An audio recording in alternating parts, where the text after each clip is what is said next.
spicy burger. Yeah. And then they were like, "Hey, Murph, I think you're onto something." so there you go. I didn't see anybody else working there. But No, I we imagine, literally, yeah. I No, imagine- someone else delivered our food. Okay.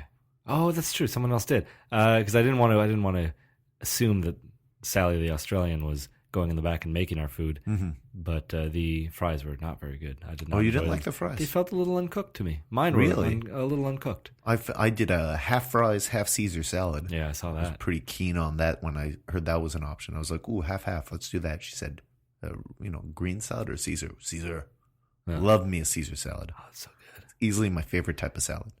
Even though I know it's iceberg lettuce. Iceberg lettuce is My favorite lettuce. yeah, but it's got no like nutrients to it. It's basically Crunch. like crunchy water, The crunch is an all nutrient I need. and and that's why I don't like celery because it's basically crunchy water. But when it comes to a Caesar salad, you put bacon bits and some Caesar dressing and croutons. Yeah. I'm on board. I go a little further. I put little curly noodles, vegetable noodles, I guess, and sometimes chicken. Okay, Throw yeah, some yeah. chicken in there. I actually started doing that too last winter. I was making myself salads and putting, like onions and olives and tomatoes and cucumbers or whatever, all kinds of stuff in the salad. But I'd also put some either at first I did the curly noodles, the little spiral ones. Fusilli? Sounds right. Because they're Sealy.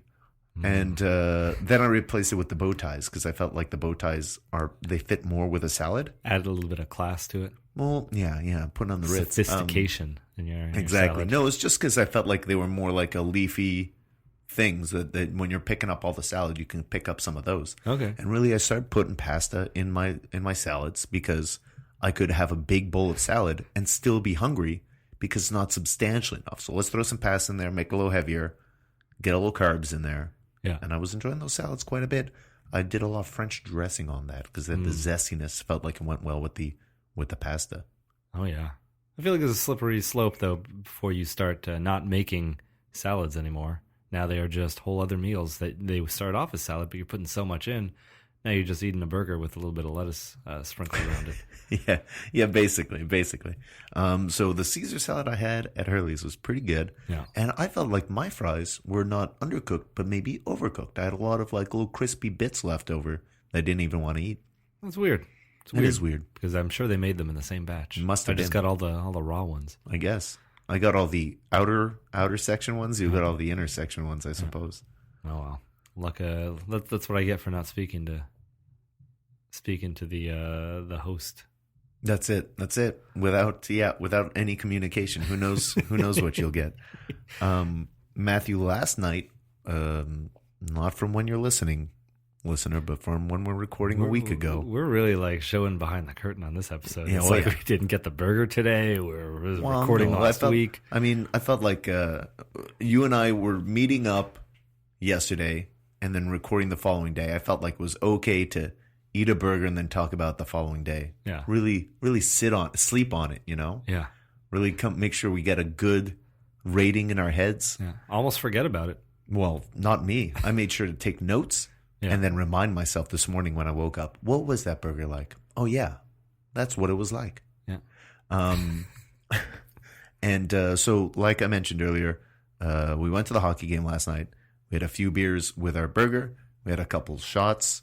We went to the hockey game, had a few more beers after the hockey game. I went and had a steak and a few beers. You went and had a few beers. I had a little sliver of that steak, too. Oh, yeah, you did have a little taste. How'd you like that? Oh, man. Oh, boy, huh? Melt in your mouth. So good, good. Yeah, you really want it to melt in your mouth. You just basically sucked on that sliver of meat until it evaporated. Yeah, I kept it in there. Long time. And I figured today we were going to end up doing basically a hangover podcast. Matthew, you don't drink very often, and you drank quite a bit yesterday. I tried to keep up with what was going on. I went to a few places. I went back to the Atwater Cocktail Club at some point. Yeah, that we ended up going to after I want to say episode 29 or something like that, the Foie Gras episode. Yeah. Yeah, we ended up going back there. No celebrity sightings. It was less busy this time. Yeah. But yeah, we hit up we were almost bar hopping. Yeah. Matthew, you don't drink very often. You kept up with the gang. How did you feel this morning? I felt good. I was tired because I went to bed closer to 5 a.m. But Oh yeah, I guess so. Other than that, it was okay. I had to do some quick edits on the episode from before this one, one from last week. Mm-hmm. But other than that, I was pretty good. Made some nachos and enjoyed Before bed that. or when you woke up? Oh, when I woke up. Okay. Yeah. I mean, I went home and watched the news a bit because it was the election night. Donald Trump had just been announced the victor of the American election. I figured you'd be happy about that. Woo! I'm clapping in my head. Okay. That's how I clap. That's how I show my appreciation for things. Just silence. Clapping silently. Yeah. And so, I got home after the bars and watched some of the news. Watched it first on CBC. Yeah. And was so disgusted with the poor quality of their coverage. It was a disgrace, is what it was. I even tweeted about it. I was really disappointed with the coverage. Went over to the Radio Canada French news service, and oh my God, night and day was so much better, so much more professional. I mean, the CBC coverage. I mean, albeit it was like 3:30, 4 in the morning, so maybe they were getting a little cabin fever or what have you. One cameraman was just too tired. Yeah, you just kept seeing the camera sort of wiggle back and forth and dip. But yeah, it was so amateurish in comparison to the Radio Canada broadcast. That was incredibly professional and dignified. And then I went to bed. Woke up this morning around 10:30 in the morning, and did not feel great. Oh. Had a pretty bad headache. Had a couple glasses of water from a dirty glass, and I mean, I really needed to do dishes. Both of my sinks were full of dirty dishes. I was just like, I can't even. Oh, it wasn't a remedy.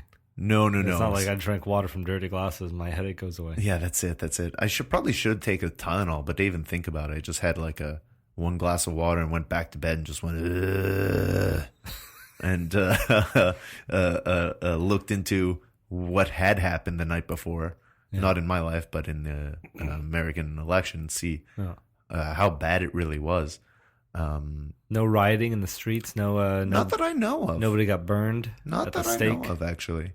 I didn't look for that type of news specifically, but I didn't stumble across any of it either, for that matter. A week later, the world is still around. Yeah, well, I mean, yeah. If you're listening to this, we haven't been blown up yet. No. And I guess everything's gonna be fine. Yeah, it's gonna be fine. I know. I am well aware. Everything is gonna be peaches and cream, here on in. And out. I mean, we don't live in the U.S., so this can only affect us so much. Yeah. I mean, odds are that Obamacare will be repealed. So there goes the healthcare that a lot of people had.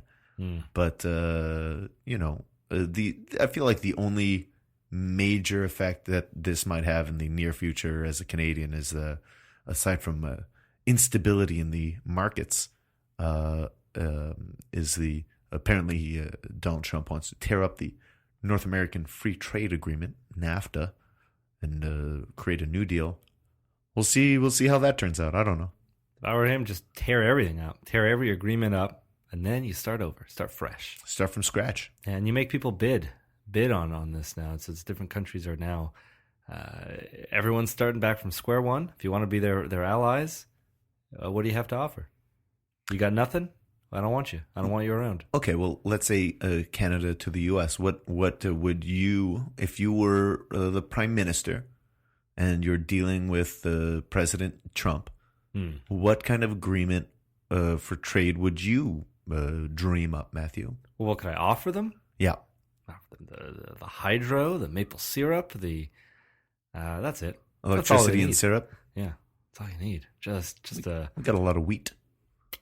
wheat. You don't want to. The wheat's going to come. The wheat's a given, but you don't want to lead with that. You don't want to start with that. Wheat's boring. Wheat is boring. Electricity and syrup are a little more. You can exciting, sell that. You can put some pizzazz on that. But at the same time, with America fighting obesity, is syrup a really big draw? Yeah. For me, I'm sure it is. They're fighting obesity. They're not winning. They definitely want some more syrup in their bodies. But what if Donald Trump is more interested in protecting American companies, protecting Americans like Aunt Jemima? Yeah. Well, then it makes Canada have to step up their game a little, just a little. All right, Prime Minister Jancovic. I'm I have a very relaxed opinion, a very relaxed feel towards all this. Everything just works out. Yeah, I mean, If I was going to be, I find it. First of all, I want to say it's amazing that when I was a child, I watched Home Alone 2. His early 90s stuff. Mm-hmm. And who would have thought that man who passes Kevin McAllister in the lobby of the Plaza Hotel would one day be the president of the United States? I think it's fascinating that like a guy who's hosted SNL multiple times is the president of the United States. A guy who once did a fake commercial on Saturday Night Live for a pizza joint and declared, "Jesus crust." That's what you want. That's what I want. And now, was he awake the whole time waiting for the results? Almost certainly. I doubt he I know he's 70, but I don't think he was like, this is the most important night of my life. I'm going to go take a nap. Wake me when the news comes in. That would be the best. That would be the best way that I could possibly think that he would win it. It's around 8 o'clock. He's just like, he goes to bed. He not even goes to bed, just like slouched on a chair with his little hands clasped across his chest. Okay, so we're saying he's trying to act like he's still awake. Maybe they put a pair of sunglasses on him.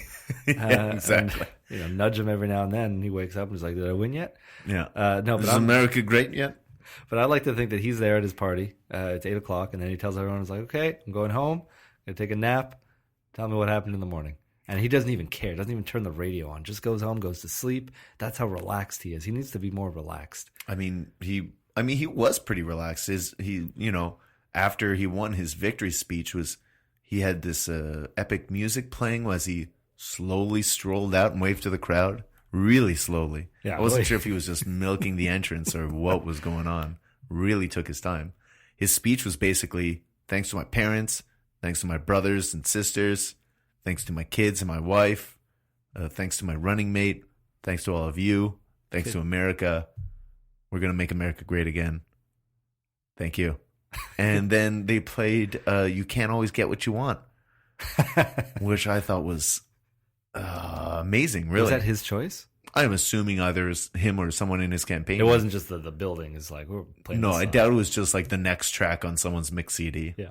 Yeah. Can't always get what you want. Yeah.